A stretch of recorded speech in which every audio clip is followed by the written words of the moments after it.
شروع اللہ کے پاک اور بابرکت نام سے جو بڑا مہربان نہایت رحم کرنے والا ہے۔ اگر دل میں گھبراہٹ کا مسئلہ ہو تو ٹماٹر کا جوس پینے سے دل کی گھبراہٹ ختم ہو جاتی ہے۔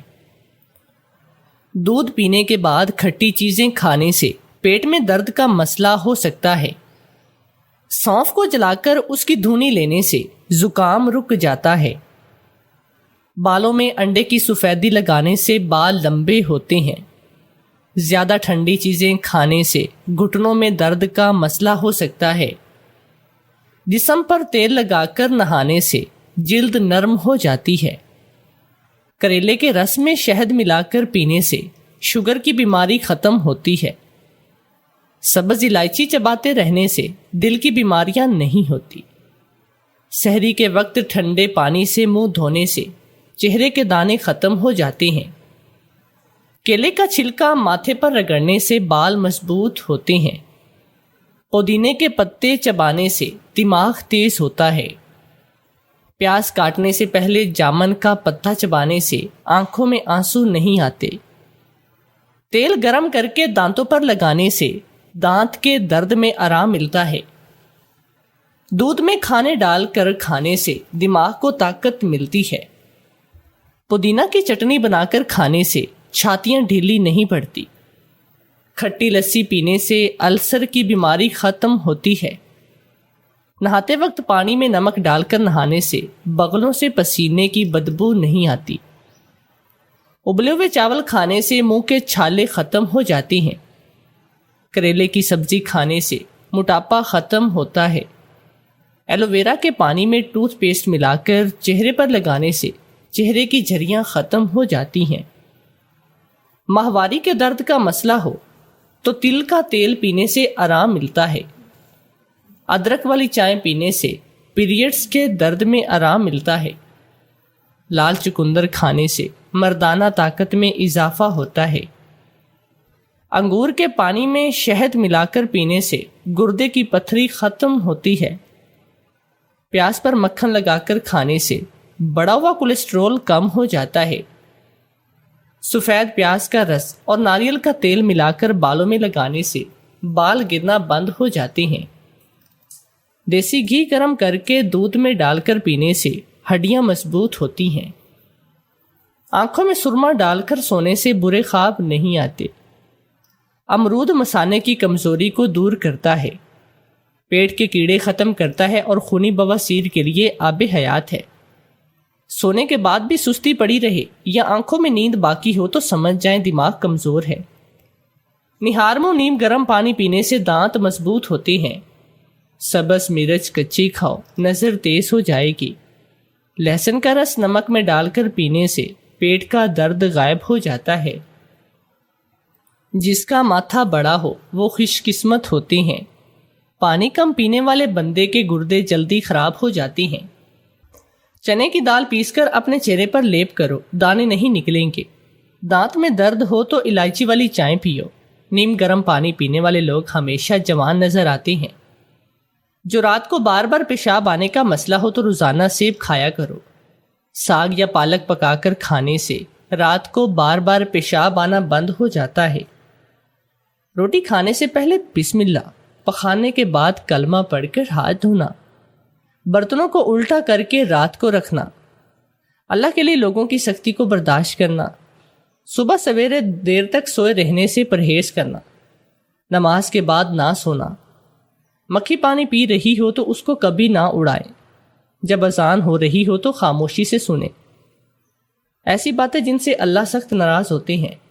بیٹی کو گالی دینا، کسی کے لیے دل میں بغض رکھنا، گھر آتے مہمان کو دیکھ کر منہ بنانا، اذان ہو رہی ہو تو کام کرنا، اپنے ماں باپ کی عقل کو کوسنا۔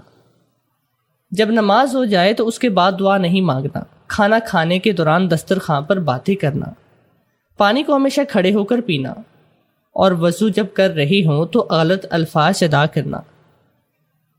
رزق کو بند کر دینے والے کام، بزرگوں کے آگے آگے چلنا، گھر کے دروازے پر ٹھنے کی عادت ڈالنا، کھانا کھانے کے بعد برتن صاف نہیں کرنا، اہل و عیال سے لڑتے رہنا، فجر کی نماز پڑھ کر مسجد سے جلدی نکل آنا، مکڑی کے جالے دور کرنا، بالوں سے نکلی جوں کو زندہ چھوڑ دینا، پھٹے ہوئے کپڑے کو نہ سینا، اپنی اولاد پر باوجود مالداری کے تنگی کرنا، ہاتھ دھوئے بغیر کھانا کھانا، نماز میں کاہلی اور سستی کرنا۔ تربوز کھانے کے چند فوائد: پانی کی یہ کمی کو دور کرتا ہے، یہ قوت مدافعت کو مضبوط کرتا ہے، یہ پٹھوں کو مضبوط کرتا ہے، یہ ہڈیاں مضبوط کرتا ہے، یہ بینائی کو تیز کرتا ہے، معدے کو صحت مند بناتا ہے، یہ آپ کی خوبصورتی کو اضافہ کرتا ہے، نظام انہضام کو بہتر کرتا ہے۔ دل کے وال بند ہونے کی 10 علامات۔ نمبر 1، بیٹھے ہوئے درد کم ہونا، چلتے ہوئے زیادہ ہونا۔ نمبر 2، چلتے ہوئے چھاتی پر درد ہونا۔ نمبر 3، چلتے ہوئے چکر آنا۔ نمبر 4، دل گھٹنے لگ جانا۔ نمبر 6، ہاتھ اور پاؤں سوج جانا۔ نمبر 7، پٹھوں کا موٹا ہو جانا۔ ناتے ہوئے بازو سن ہونا۔ پالکی کو دور کرتا ہے جو عطیہ کرتا ہے۔ سانس لینے میں دشواری۔ اخروٹ نیند پر سکون لاتا ہے۔ اخروٹ ہڈیاں مضبوط کرتا ہے۔ اخروٹ بد ہضمی کو رفع کرتا ہے۔ اخروٹ دماغ کو صحت مند رکھتا ہے۔ اخروٹ شریانوں کی سوزش کم کرتا ہے۔ اخروٹ کا تیل ایگزیما کے لیے فائدہ مند ہے۔ اخروٹ پروٹین کی مقدار فراہم کرتا ہے۔ آٹے میں دیسی گھی اور ہلدی ملا کر چہرے پر لگانے سے 80 سال تک جھریاں نہیں آئیں گی۔ گلاب کے پانی میں گیندے کے پھول کا رس ملا کر منہ پر لگانے سے 90 سال تک رنگ گورا رہے گا۔ کھڑے ہو کر نہانے سے دل کی نالی سکڑ جاتی ہے۔ آدھی رات کو اٹھ کر تاروں کو دیکھنے سے دماغ مضبوط ہوتا ہے۔ نظر کمزور ہوتی جا رہی ہو تو دیے میں زیتون کا تیل ڈال کر جلاؤ اور پھر اس کو دیکھو، نظر تیز ہو جائے گی۔ زبان پر نمک لگانے سے زبان خشک نہیں ہوتی۔ کھانسی نہ جا رہی ہو تو گڑ کھانا شروع کریں۔ تو آئیے دوستو، اب چلتے ہیں آج کی سبق آموز کہانی کی جانب۔ جڑے رہیے گا ہمارے ساتھ اس ویڈیو کے آخر تک۔ میں سڑک پر کھڑا اس نقاب پوش عورت کی بات سن رہا تھا جسے سن کر میری حیرت سے آنکھیں کھلی رہ گئی۔ مجھے اپنے کانوں پر یقین نہیں آ رہا تھا۔ میں نے بے یقینی سے اس کی طرف دیکھا تو مجھے ایسا محسوس ہوا جیسے نقاب کے اندر وہ مسکرا رہی ہو۔ جب کافی دیر تک میرے منہ سے کوئی لفظ ادا نہیں ہو سکا تو پھر کہنے لگی، میں نے کوئی اتنی بڑی بات تو نہیں کہی۔ میں تم سے کام کروانا چاہتی ہوں اور اس کے بدلے تمہیں بڑی رقم ادا کر رہی ہوں، تمہیں کوئی اعتراض ہے کیا؟ میں نے ہکلاتے ہوئے پوچھا، کیا آپ واقعی میں مجھے ہر مہینے کے 10,000 درہم دیں گی؟ وہ عورت کہنے لگی، ہاں، مجھے تم جیسے محنتی اور ایماندار شخص کی ضرورت تھی، اور تمہیں دیکھ کر مجھے اندازہ ہو گیا ہے کہ تم بہت ہی محنتی اور ایماندار انسان ہو جو اپنی نوکری کرنے کے باوجود پارٹ ٹائم میں سڑکوں پر پھول بھی بیچتی ہو۔ تو میرے ساتھ چلو، میں تمہیں رہائش بھی دوں گی اور تمہارے سارے مسئلے بھی حل ہو جائیں گے۔ بس میرے ساتھ محنت اور ایمانداری سے کام کرنا ہوگا۔ 10,000 درہم کا سن کر مجھے یقین ہوا کہ وہ مجھ سے کوئی غیر قانونی کام کروانا چاہتی ہے، اس لیے میں نے اسے صاف لفظوں میں کہہ دیا کہ میں ایک شریف انسان ہوں، میں محنت سے کماتا ہوں، کوئی غیر قانونی کام نہیں کرنا چاہتا۔ اگر ایک دفعہ مجھے یہاں سے ڈی پورٹ کر دیا تو میرا مستقبل ختم ہو جائے گا۔ میری بات سن کر وہ ہنس پڑی اور کہنے لگی، کیوں تم سے کوئی غیر قانونی کام کرواؤں گی؟ ایک عربی عورت ہوں، یہاں کی شہری ہوں، یہاں کے قوانین سے اچھی طرح سے واقف ہوں۔ اگر ایسی کوئی بات ہوگی تو تم سے پہلے میں پکڑی جاؤں گی، اس لیے بے فکر رہو، میں تم سے ایسا کوئی کام نہیں کرواؤں گی جو غیر قانونی ہو۔ اس کی بات سن کر مجھے تسلی ہوئی اور میں نے سوچا کہ شاید کوئی بہت ہی زیادہ محنت طلب کام ہے، ورنہ 10,000 درہم تو بڑی بڑی کمپنیوں میں اچھے عہدے پر نوکری کرنے والوں کو ملتے ہیں، مجھ جیسے مزدور کو تو 1,000 درہم بھی مل جائیں تو بڑی بات ہے۔ مجھے سوچوں میں گم دیکھ کر وہ عورت کہنے لگی کہ تم نے تو سوچنے میں ہی اتنا وقت لگا دیا ہے، کام کب شروع کرو گے؟ جب کام کرنا ہے تو سوچنے کی کیا ضرورت ہے؟ بس وہی کرنا ہے جو میں کہوں گی اور تمہیں ہر مہینے 10,000 درہم تمہارے ہاتھ پر مل جائیں گے۔ اگر راضی ہو تو ابھی میری گاڑی میں بیٹھ جاؤ۔ میں نے کچھ ہی لمحوں میں فیصلہ کر لیا اور پھر فوراً ہی اپنے پھولوں کا تھیلا سمیٹا اور اس کی گاڑی میں بیٹھ گیا۔ میرا ماننا تھا کہ قسمت بار بار دروازے پر دستک دینے نہیں آتی، اور اس وقت جب خوش قسمتی دروازے پر دستک دے چکی تھی تو دروازہ نہ کھولنا سراسر بے وقوفی ہے۔ نہ ہی میں محنت سے جی چراتا تھا اور نہ ہی میں کام چور تھا، مجھے تو شدید پیسوں کی ضرورت تھی، اور 10,000 درہم میں تو سارے ہی مسئلے پہلے ہی مہینے ختم ہو جانے تھے۔ میری اسے بڑی ایئر کنڈیشن گاڑی میں بیٹھ کر سوچ رہا تھا کہ پتہ نہیں یہ عورت مجھ سے ایسا کون سا کام لے گی جس کے مجھے اتنے سارے پیسے مل رہے ہیں۔ اور پھر جب کچھ سمجھ میں نہیں آیا تو میں سوچنے لگا کہ میں اتنے سارے پیسے جب اپنے گھر بھیجوں گا تو میرے گھر والوں کی خوشی کا کوئی ٹھکانہ نہیں رہے گا، سب کچھ بدل جائے گا۔ لیکن مجھے یہ معلوم نہیں تھا کہ واقعی میں پوری کی پوری دنیا بدل جائے گی، کیونکہ وہ عورت مجھے جس کام کے لیے اتنے پیسے دے رہی تھی، جب اس نے مجھے وہ کام بتایا تو سن کر میرے رونگٹے کھڑے ہو گئے۔ میں اس عورت کے ساتھ گاڑی میں بیٹھا مستقل کھڑکی سے باہر جھانک رہا تھا۔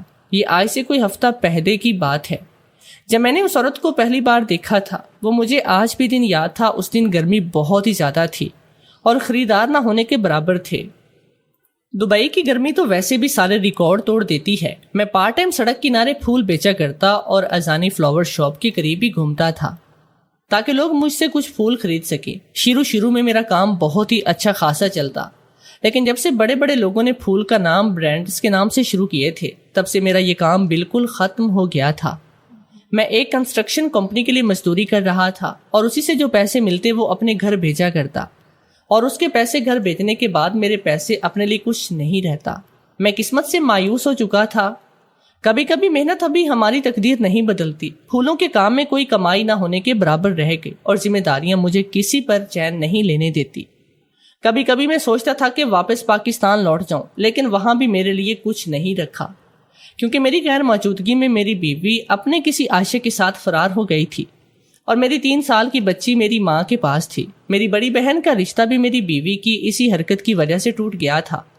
وہاں جا کر مجھے لوگوں کا اور اپنی بہن کا سامنا کرنے کی ہمت تو تھی نہیں، اس لیے میں نے سوچا کہ یہی محنت کر کے اپنی بچی کا مستقبل اچھا بنا دوں گا، کیونکہ جس کی ماں نے ایسا کارنامہ سر انجام دیا ہو اسے دنیا والے عزت کی نگاہ سے نہیں دیکھتے۔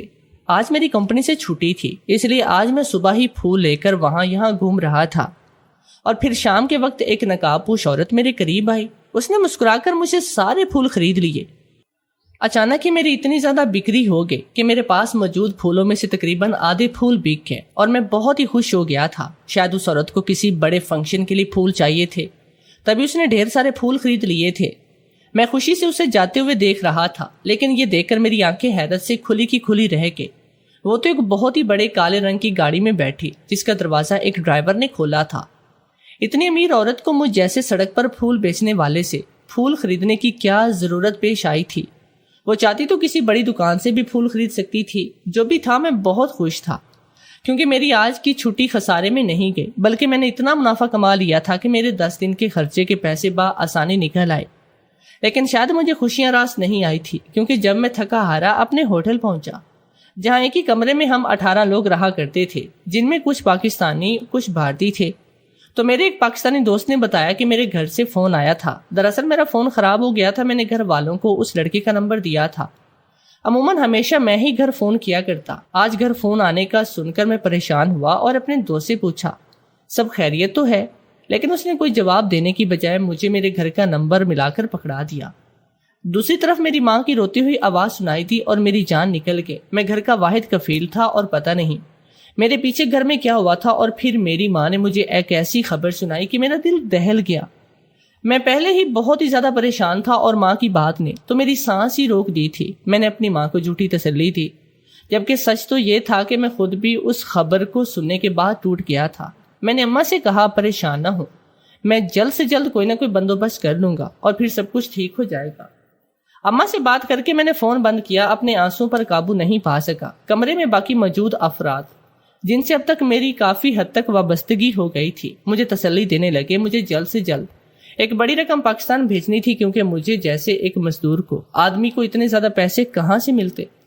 میں نے سوچا کہ میں اپنے سیٹ سے بات کروں گا اور اپنے پھولوں کے کام پر بہت ہی محنت کروں گا۔ وہ رات بھر میں نے انگاروں پر گزاری تھی۔ گھر سے 7 سمندر پار بیٹھ کر گھر والوں کی فکر میں جاگنا بہت ہی اذیت ناک ہوتا ہے۔ صبح ہوئی تو میں فوراً ہی ان کے پاس پہنچ گیا، انہیں ساری بات بتائی، لیکن میرے سیٹ مجھ سے کوئی ہمدردی نہ ہوئی اور کہنے لگا، یہاں ہر دوسرے دن دوسرا مزدور ایسی ہی باتیں کرتا ہے، جاؤ جا کر اپنا کام کرو۔ سرد لہجے میں اتنی حقارت تھی کہ میرا دل خون کے آنسو رونے لگا، جبکہ نہ ہی میں ان سے کوئی جھوٹ کہا تھا اور نہ ہی میں نے ان سے کوئی بھیک مانگی تھی۔ مجھے تو ادھار کی ضرورت تھی، جو میں انہیں اپنی تنخواہ سے تھوڑا تھوڑا کر کے لٹا دیتا، لیکن شاید ان کے سینے میں دل نہیں تھا۔ نوکری کا وقت پورا کر کے میں پھول بیچنے کے لیے سڑک پر نکل آیا، اور مجھے کھڑے کچھ ہی دیر گزری تھی کہ وہ جب نقاب پوش عورت دوبارہ مجھ سے پھول لینے کے لیے آئی۔ اس نے ایک دفعہ پھر مجھ سے تقریباً میرے پاس موجود سارے ہی پھول خرید لیے۔ میں اپنی اس فروخت پر خوش بھی ہوا تھا اور ساتھ اس بات پر حیران بھی تھا کہ وہ عورت اتنے زیادہ پھولوں کا کیا کرے گی. شاید وہ کوئی ایسا کام کرتی تھی جس سے اسے پھولوں کی ضرورت پیش آتی تھی. اس وقت مجھے پیسوں کی شدید ضرورت تھی اور اپنے کام سے غرض تھی، اس لیے اس کی طرف دھیان نہ دیتے ہوئے میں نے جلدی سے اس سے پیسے لیے اور اپنا منافع گننے لگا. دوسرے دن بھی اس عورت نے مجھے اچھا خاصا منافع دیا تھا. میرے لیے تو کوئی نیک فرشتہ ثابت ہوئی تھی. دن ایسے ہی گزر رہے تھے. ہر گزرتے دن کے ساتھ وہ عورت پابندی سے اس لیے میرے پاس آنے لگی اور مجھ سے پھول خرید کر مجھے اصل رقم سے کہیں زیادہ رقم پکڑاتی اور مسکرا کر چلی جاتی تھی. گھر سے بھی بار بار فون آ رہے تھے. کبھی میری ماں کہتی کہ واپس آ جاؤ، کبھی کہتی پیسے بھجوا دو. وہ خود بھی بہت پریشان تھی، اس لیے سمجھ نہیں پا رہی تھی کہ اسے کیا کرنا چاہیے. میں نے یہی سوچا کہ اگر مجھے 11 ایکڑ زیادہ منافع نہیں ملے گا تو میں واپس چلا جاؤں گا، لیکن اس عورت کی خریداری نے میرے فیصلے کو بدل دیا تھا. میں نے ایک ہفتے میں تقریباً 500 درہم کا منافع کمایا. میرے نزدیک ایک بہت ہی بڑی رقم تھی، لیکن ایک ہفتہ پورا ہوتے ہی اس عورت نے مجھے ایک ایسی بات کہہ دی جو میرے لیے بہت ہی حیران کن تھی. وہ نہ صرف مجھے کام کی آفر کر رہی تھی بلکہ جو تنخواہ اس نے مجھے دینے کا وعدہ کیا تھا وہ پورے 10,000 درہم تھی، جو پاکستانی لاکھ روپے سے اوپر بنتے تھے. اس نے مجھے سوچنے کے لیے اتنا وقت دیا کہ میں نے جھٹپٹ فیصلہ کر لیا. اس کی گاڑی میں بیٹھ گیا. گاڑی پوری رفتار سے منزل کی جانب رواں دواں تھی اور پھر جب گاڑی رکی تو ہم ایک عالیشان بنگلے کے پورچ میں تھے. ڈرائیور نے نہ صرف اس عورت کے لیے دروازہ کھولا بلکہ میرے لیے بھی گاڑی کا دروازہ کھولا جسے میں کوئی مالک ہوں. وہ عورت میرا ہاتھ پکڑ کر مجھے بنگلے کے اندر لے گئے جیسے مجھ پر حق رکھتی ہو. میں عالیشان بنگلے کو دیکھ کر حیران رہ گیا، لیکن جب اس عورت نے اپنے چہرے سے نقاب اتارا تو پلک جھپکنا بھول گیا. وہ اس قدر خوبصورت اور جوان تھی کہ اسے دیکھ کر میں اپنے ہوش ہی کھو بیٹھا. کچھ اس طرح خود کو دیکھتا پا کر وہ مسکرائی اور کہنے لگی، آپ مجھ سے کہیں زیادہ خوبصورت ہیں، اس لیے مجھے دیکھنے کی بجائے اگر آئینہ دیکھیں تو آپ کو زیادہ خوشی ہوگی. اس کی بات پر میں حیران رہ گیا. آج تک کسی نے مجھے یہ نہیں کہا تھا میں بہت خوبصورت ہوں، لیکن اس عورت نے دل سے میری تعریف کی. اس سے پہلے کہ میں کچھ کہتا اس نے ایک ملازمہ کو آواز دی اور کہنے لگی کہ صاحب کو کمرہ دکھاؤ، آج سے یہ ہمارے ساتھ رہیں گے. میں نے اس عورت سے گھبراتے ہوئے کہا کہ پہلے آپ مجھے میرا کام تو بتا دیجئے، آخر مجھے کرنا کیا ہے. وہ کہنے لگی اتنی بھی کیا جلدی ہے، پہلے سکون سے فریش ہو جاؤ، میرے ساتھ کھانا کھاؤ، باتیں تو بعد میں ہوتی بھی رہیں گی. اب تو تمہیں زندگی بھر میرے ساتھ کام کرنا ہے تو پھر جلدی کس بات کی ہے. اس کی ملازمہ مجھے خوبصورت بڑے سے کمرے میں ایک کہیں چھوڑ آئی. یہ آج سے آپ کا کمرہ ہے. اور میں حیرت سے اس کمرے کو دیکھنے لگا. اب تک تو میں 18 لوگوں کے ساتھ ایک چھوٹے سے کمرے میں زندگی گزارنے پر مجبور تھا، اور اب اچانک ہی مجھے اتنا بڑا اور عالیشان کمرہ مل گیا. میں اپنی بدلتی قسمت پر یقین نہیں کر رہا تھا. ایسا لگتا تھا جیسے یہ سب کوئی خواب ہے اور آنکھ کھلنے پر یہ خواب ختم ہو جائے گا. میں فریش بھی ہو گیا تھا اور کھانا بھی کھا لیا تھا، لیکن میڈم نے مجھے کوئی کام نہیں بتایا بلکہ کہا کہ 1-2 دن آرام کرو، میں تمہارے لیے کپڑے تیار کرواتی ہوں. تم خود پر توجہ دو اور ایک دفعہ جب کام کرنے کے قابل ہو جاؤ تو پھر ہم کام شروع کر دیں گے. 2 دن کے بعد ہی میرے پاس مہنگے اور برانڈز کپڑوں کا ڈھیر لگ گیا. میڈم نے جوتے سے لے کر گھڑی تک سب کچھ میرے کمرے میں پہنچا دیا تھا اور کہا اب میں خود کو کام کے لیے پوری طرح سے تیار کر لوں. اور میں یہ سوچ رہا تھا کہ مجھے کسی فلم میں اداکاری کرنی ہے جو میں اتنے مہنگے ترین کپڑے پہن کر تیار ہو جاؤں. خیر میں نے قیمتی جوڑا، گھڑی اور جوتے پہن لیے، بہترین پرفیوم سپرے کیا اور خود کو آئینے میں دیکھنے لگا. حیران تھا کہ سر سے پاؤں تک بدل گیا.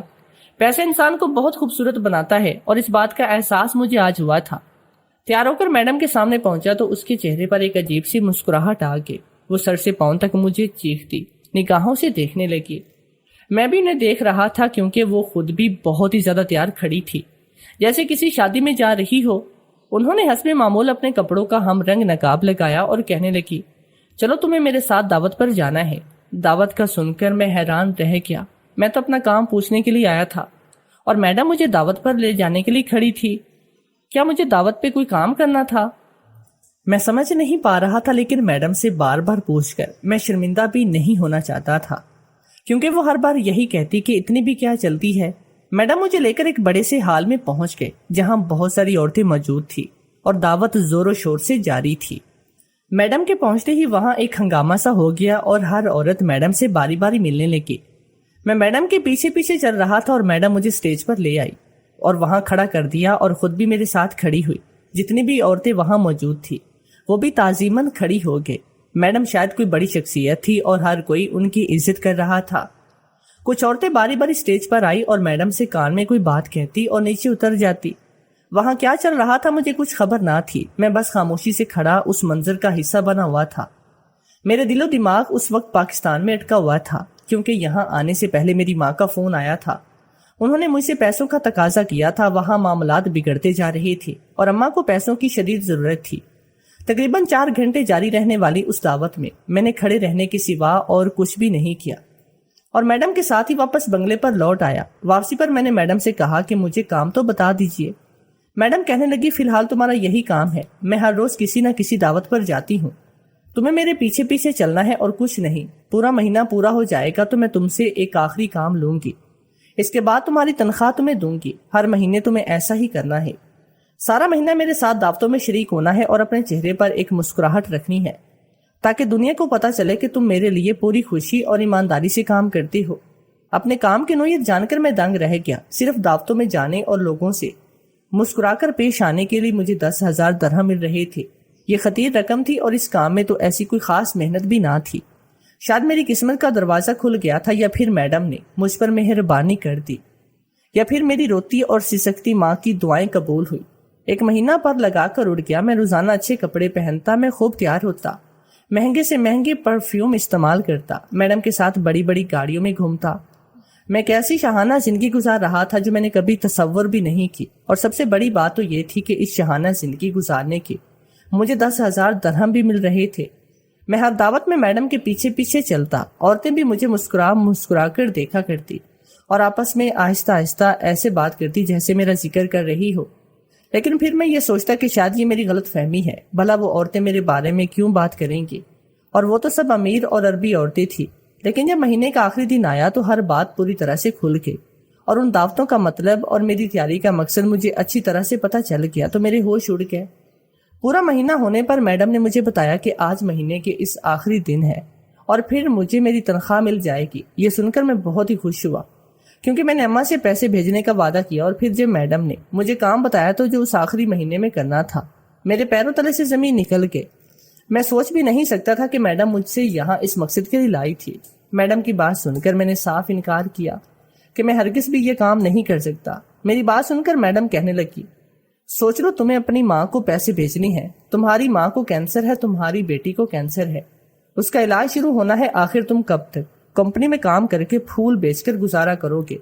کیا تم اپنی پھول جیسی بیٹی کو نئی زندگی نہیں دینا چاہتے؟ میڈم کی بات سن کر میری زبان کو تالا لگ گیا۔ میری اماں نے مجھے فون پر بتایا کہ میری بیٹی کو کینسر ہے، اس کے علاج کے لیے لاکھوں روپے کی ضرورت ہے۔ میں دن رات اسی پریشانی میں تھا، اس لیے میں نے اس آفر کو قبول بھی کیا، لیکن مجھے کیا معلوم تھا کہ میڈم تو مجھے عربی عورتوں کے بستر کی زینت بنانا چاہتی ہے۔ وہ سب عورتیں جو میڈم کی دعوتوں میں جمع ہوتی تھی وہ عیاش قسم کی عورتیں تھی جنہیں خوبصورت اور جوان مردوں میں دلچسپی تھی، اور وہ دعوتوں میں مجھے دیکھ کر میرے دام لگاتی۔ سارا مہینہ دعوتوں میں گھمانے کے بعد میڈم نے کئی عورتوں کے ساتھ میری قیمت طے کر دی، اور مہینے کے آخری دنوں میں مجھے ان سب کے ساتھ باری باری 2 گھنٹے گزارنے تھے۔ یہ سن کر میری روح تک کانپ اٹھی تھی۔ میں نے آج تک سنا تھا کہ عورتوں کے جسم فروخت ہوتے ہیں، لیکن مجھے پہلی دفعہ پتا چلا تھا کہ آج کل کے دور میں مردوں کی عزت کو بھی خریدا جاتا ہے۔ میڈم نے کہا کہ جاؤ، جا کر اپنا کام مکمل کرو۔ میں اپنا سامان اٹھایا میڈم کا بنگلہ چھوڑتے ہوئے۔ میڈم سے کہا کہ میری بیٹی کو کینسر ہے، اسے علاج کی ضرورت ہے۔ اگر مجھے ایسے ہی پیسے کمانے ہوتے تو میں پاکستان میں بھی رہ کر بہت سی غیر قانونی کام کر سکتا تھا۔ اس کے لیے مجھے اپنے پیاروں کو چھوڑ کر پردیس آنے کی ضرورت نہ تھی۔ میں نے ایک ایسا فیصلہ کیا تھا جو اتنی مشکل میں لینا شاید بہت ہی مشکل تھا، لیکن مجھے حلال اور حرام کا فرق معلوم تھا۔ میں پہلے ہی اپنی نوکری چھوڑ چکا تھا اور میرا ویزا بھی ختم ہو رہا تھا، اس لیے میں واپس اپنے وطن لوٹ آیا ہوں اور بیٹی کو لے کر علاج کی غرض سے یہاں وہاں گھومنے لگا۔